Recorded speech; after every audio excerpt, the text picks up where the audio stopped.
तो माँ और पिता इनकी आराधना करनी चाहिए, सबको करनी चाहिए। सच्ची मानी भगवान ही इनके रूप में है, इनका प्यार, इनका दुलार, इनका आशीर्वाद।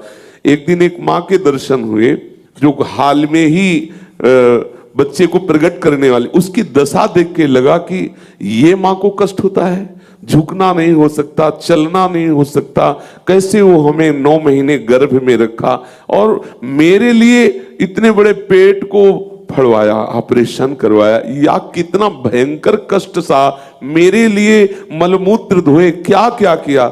अगर हमारी बुद्धि काम कर रही हो, भगवान ऐसी स्थिति ना लाए हो वैराग्य की कि अब कुछ सुहाई नहीं, इसमें तो फिर सब खत्म, इसमें तो फिर प्रभु संभालते हैं सब। नहीं तो चाहिए माता पिता को भगवान के समान आराधना करे, भगवत भाव से खूब भजन करते हुए माता पिता की सेवा करे।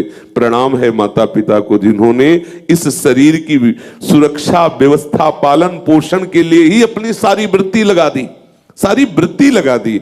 वो माता पिता पूजनीय है, वंदनीय है। भगवान भी जब अवतार लेते हैं तो प्रातः काल उठ के रघुनाथा, मात पिता गुरु ना वही माथा। पंडित रामकृष्ण बाबा अपने ब्रज के रसिकों के मुकुटमणि हैं। जब उनकी मां मिलने आई तो बाबा मिले और उपेक्षा कर दी, तो बाबा का भजन रुक गया। जीवन चरित्र में आता है बाबा को बुलवाना पड़ा मां को और रखना पड़ा।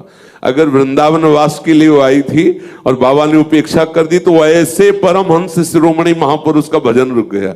माँ भगवत स्वरूप है। इसलिए मुझे लगता है जब तक सब कुछ भुला देने वाली स्थिति, वैराग्य की प्रबलता जब लगता है कि अगर रोक लिया गया तो प्राण निकल जाएंगे असली में, तब फिर वो भगवान संभालते। फिर वो एक स्थिति है, इस स्थिति को जानने वाले सर्वज्ञ भगवान है, वो संभाल लेते हैं। लेकिन जब तक ऐसी स्थिति ना हो तो माता पिता का निरादर न करे, वो भी भगवान ही है ऐसा मानकर उनकी आराधना करे। कहीं ऐसा ना हो कि हम अपने वैराग्य के नाटक में वो अवसर खो दे जो जीवन में मिलने वाला रहे।